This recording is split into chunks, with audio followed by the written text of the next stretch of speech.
হতাশা আসলে আমাদের জীবনেরই একটা অংশ। আমরা সবাই কখনো না কখনো হতাশায় ভুগি। আমাদের পছন্দ মতো জিনিস না হলে, মন ভেঙে গেলে আমরা হতাশ হই।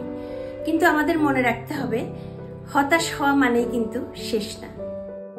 তাই আজকে আমি হতাশা দূর করার জন্য কিছু সহজ টিপস আপনাদের সাথে শেয়ার করব। প্রথম হলো, যখন আপনার খুব হতাশ লাগবে, আপনি গভীর শ্বাস নেবেন।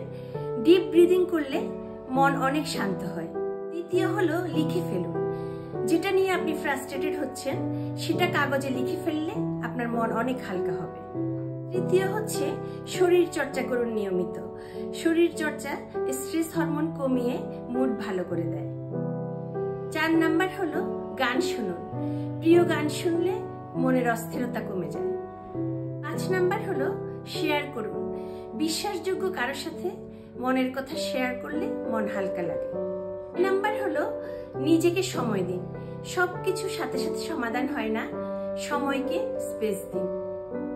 7 নাম্বার হলো, ছোট ছোট খুশি খুঁজে নিন। যেমন ধরুন, হাঁটতে বের হওয়া, নিজের প্রিয় কিছু খাওয়া, নিজের প্রিয় কিছু দেখা। Thanks for watching.